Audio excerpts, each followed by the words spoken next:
Bismillahirrahmanirrahim. Assalamualaikum warahmatullahi wabarakatuh. Halo Akademia.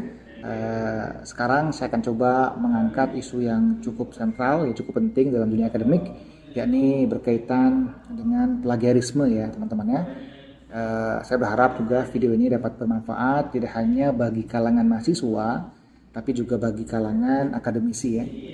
Baik, plagiarisme itu kalau kita definisikan itu adalah sebuah tindakan ya, yang secara sengaja ataupun tidak sengaja untuk mengaku-ngaku karya orang lain sebagai karya yang dimilikinya atau yang dikerjakan oleh dirinya.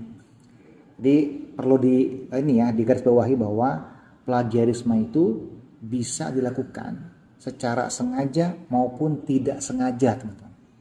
Jadi nggak ada alasan saya nggak sengaja. Nah, kalau secara definisi ya nggak sengaja pun juga itu bisa jatuh ke dalam plagiarisme, teman-teman. Dan plagiarisme ini bukan barang sepele ya. Ini konsekuensinya ini berat gitu ya. Bahkan bisa ya ada hukumannya ya secara undang-undang, teman-teman. Kasusnya banyak ya di dunia ya. Jadi bukan cuma di Indonesia tapi juga di dunia. Dulu pernah ada ya seorang kanselir Jerman yang diketahui bahwa dia ternyata plagiat, teman-teman. Dan setelah diketahui plagiat ya dia kemudian ya diberhentikan ya dari jabatannya. Di Indonesia ada ya kasus seorang dosen di perguruan tinggi negeri ternama ya yang pernah melakukan plagiat. Ya, dia mengkopas tulisan orang di koran, di surat kabar, teman-teman ya, tentang asuransi bencana ya. Kemudian setelah ketahuan plagiat, yang bersangkutan kemudian akhirnya resign ya, karena mungkin nggak mau dipecat ya, dia resign. Karena kalau dia nggak resign, udah pasti akan dipecat oleh kampus yang bersangkutan. Baik, sekarang di kalangan mahasiswa pun plagiarisme ini menjadi satu challenge sendiri ya, menjadi satu masalah juga teman-teman ya, karena sekarang kita hidup di tengah kemudahan teknologi dan ternyata ada paradoks ya dalam perkembangan teknologi. Semakin mudah teknologi justru malah akan semakin menciptakan peluang untuk plagiat. Kopas akan semakin mudah ya, tinggal googling, kopas, dan tidak mau mencantumkan sumber aslinya ya. Dia ingin mengatakan bahwa ini kalimat dari saya gitu ya. Akhirnya plagiat ya, tanpa disadari atau mungkin telah dia sadari tapi dia sengaja gitu ya, teman-teman ya. Dulu pernah ada ya kasus seorang mahasiswa S1. Dia menulis skripsi yang katanya ditulisnya tuh sampai ribuan halaman ya, di Surabaya kalau saya nggak salah ingat ya, dan dia mengerjakannya hanya sekian bulan. Teman-teman, bagi seorang akademisi ya, bagi seorang dosen seperti saya, sudah kita bisa curigai yang seperti ini ya, besar kemungkinan ya, kalau nggak mau dibilang pasti gitu ya, besar kemungkinan plagiat ya. Nah makanya kita perlu tahu nih ya, kita perlu mengetahui apa plagiat dan kapan kita terjatuh ke dalam plagiat, serta bagaimana agar kita tidak terjatuh ke dalam plagiat. Saya akan mengangkat 5 tipe plagiat, teman-teman ya, atau tipe plagiarisme. Yang pertama itu adalah plagiarisme kata-kata atau plagiarisme kalimat. Ini plagiarisme atau tipe plagiarisme yang paling dasar ya.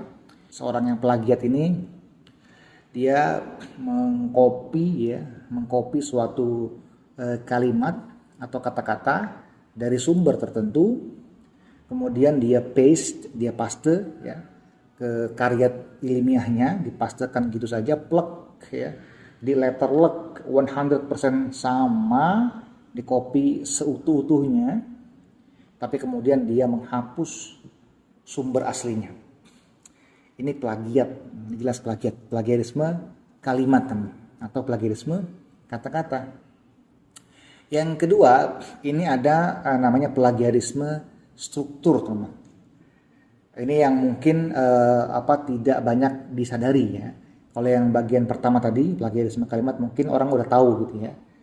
Meskipun udah tahu, tetap dia plagiat. Ini banyak ya. Tapi yang kedua nih, ini plagiarisme struktur. Ini terjadi ketika seorang yang plagiat, dia mengkopas suatu kalimat, ya, mengcopy suatu kalimat, tapi dia tidak langsung blek-blekan di paste ke karya ilmiah dia. Jadi nggak di pastekan secara blek-blekan, dia memparafrasekan, ya, di copy, dia parafrase. Yang disebut dengan parafrase adalah dia kemudian merubah struktur kalimatnya, ya, diubah sehingga tidak sama. Nah, sampai sini udah bagus nih, ya. Sampai sini sudah betul, ya, dia sudah memparafrase sudah betul. Tapi kemudian salahnya dia adalah dia tidak mencantumkan dari mana sumber asli kalimat yang dia parafrase. Ini plagiarisme struktur, teman-teman ya. Yang benar bagaimana? Yang benar ya tadi sudah mengcopy, dia parafrasekan, diubah strukturnya. Kemudian tak lupa dia sitir, ya. Dia cite, dia kutip siapa sumber aslinya. Itu plagiarisme seperti namanya struktur ya. Kemudian ada juga yang disebut dengan plagiarisme kepenulisan ya, atau authorship ya, authorship. Ini terjadi ketika seorang yang plagiat dia mengambil suatu karya ilmiah secara utuh. Jadi kalau tadi yang tipe plagiat sebelumnya kan dia hanya mengcopy paragraf ya untuk kalimat. Nah, kalau plagiarisme kepenulisan dia mengambil karya ilmiah utuh semuanya tuh. Jadi kalau buku-bukunya tuh dia diambil ya, kemudian dihapus penulis aslinya. Dia hapus penulis aslinya, diganti sama nama dia. Ini plagiarisme kepenulisan. Nah, atau disebut juga sebagai ghost authorship. Nah, tipe lain dari plagiarisme kepenulisan ini bisa juga ya dia mengoutsource suatu karya ilmiah dituliskan oleh orang lain ya, jadi yang bikin orang lain di outsource gitu ya.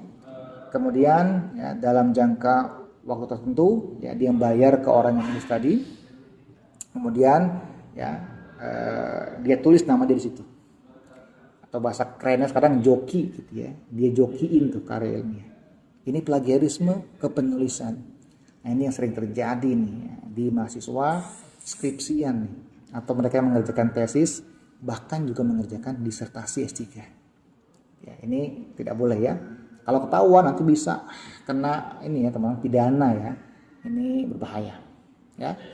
Kemudian yang berikutnya ada yang disebut dengan plagiarisme sendiri ya, self plagiarism. Ini terjadi ketika seseorang itu dia punya karya ilmiah ya yang dia tulis sendiri gitu ya, dan di under nama dia gitu ya, dan karya ini sudah dipublikasikan di satu media, let's say koran A gitu ya teman-teman ya.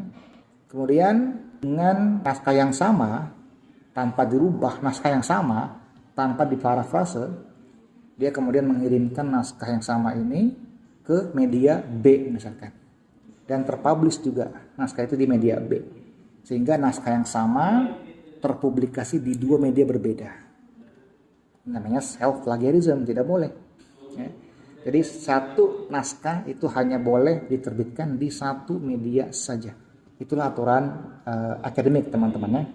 Makanya kalau teman-teman pengen nulis sesuatu gitu ya, buku misalkan, itu nggak boleh sama persis tuh, jadi harus dirubah ya, di parafrase ya. Mungkin boleh sama idenya ya, boleh lah karena itu kan kitabnya sendiri gitu ya, tapi kalimatnya itu harus berbeda ya. Itu namanya self plagiarism.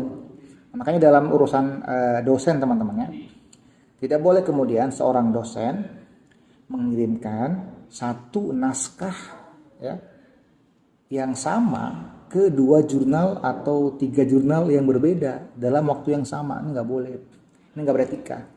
Kenapa tidak boleh? Karena nanti akan ada kemungkinan ya enggak, misalkan dia ngirim ke 3 jurnal, Satu jurnal menolak dan duanya menerima misalkan. Nah coba kalau kayak gitu gimana tuh? Dua jurnal menerima. Sekarang gini, proses penerimaan sebuah jurnal itu nggak langsung ya teman-teman ya. Ada prosesnya panjang. Proses editor, ya kan, review, ya. Review juga mungkin ada 2-3 reviewer tuh. Editor akan nyari reviewer banyak gitu kan. Nggak cepat juga nyarinya. Sekarang dua-duanya menerima nih jurnal. Nggak mungkin dong dua-duanya bisa mempublish paper sama kan? Nggak boleh. Ya self plagiarism. Sehingga akan merugikan salah satu jurnal. Ini akan membuat ya, masalah etika akademik.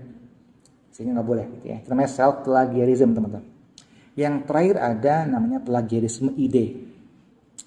Nah ini plagiarisme ide, ya, dia tidak mengkopas tulisan, tidak mengkopas satu karya utuh ya semua-muanya, tapi dia ya mengkopas ide, cara pemikiran seseorang. Misalkan dia dengar ya di suatu seminar ya, ide yang baru dia dengar, novel, ya. Kemudian dia terinspirasi itu, dia tulis sendiri, dia aku sebagai karya dia sendiri tuh. Dia tuliskan ya, akhirnya jadi masalah. Plagiat. Orang yang punya ide yang asli dia akan komplain ya. Ini hasil pemikiran saya, kenapa kamu ambil dan kamu tulis? Kenapa kamu nggak memberikan kutipan kepada saya gitu kan? Ini jadi masalah. Ada banyak kasus ya, kalau plagiarisme ide ini mungkin bukan cuma sekedar dalam karya ilmiah ya, tapi juga mungkin dalam karya yang non ilmiah. Kan ketika dia bikin konten tertentu, ya, plagiat, bikin karya lagu, ya kan, puisi, nah ini masalah teman-teman. Makanya ketika teman-teman nanti mempresentasikan atau mendiseminasikan suatu karya di forum tertentu, jangan sampai teman-teman ya mendisclose semuanya. Kenapa? Karena akan rawan ya diambil idenya. Kalau udah ada idenya, ya kita pengen mengkomplain pun juga nanti akan lama ya, dan kita perlu bukti.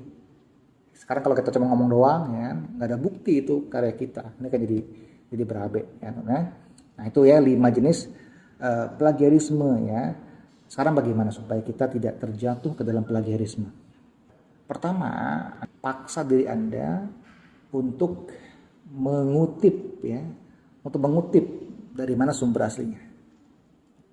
Mungkin banyak yang berpikir bahwa ketika teman-teman itu tidak mengutip, itu akan terlihat keren ya.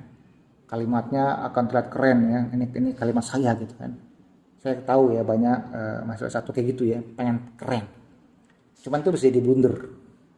Karena kita nih dosen ya, penguji nih akan tahu kalau suatu kalimat tuh terlalu bagus ya gak? Kita akan curiga. Saya sering banget itu ya. Nggak mungkin satu kalimat itu terlalu bagus untuk S1.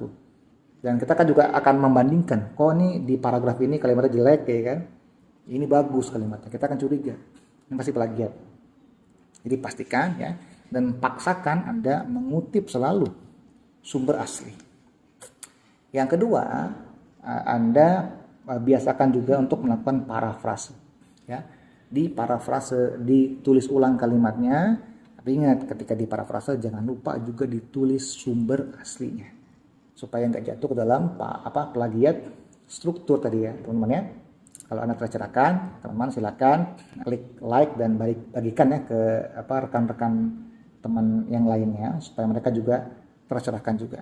Kalau teman-teman punya pertanyaan lain berkaitan dengan akademik ilmu kuliah, silakan teman-teman tuliskan di kolom komentar ya di bawah ya. Jangan lupa teman-teman subscribe dan aktifkan loncengnya di channel Mustikologi ya. Sampai jumpa di konten yang berikutnya. Assalamualaikum warahmatullahi wabarakatuh.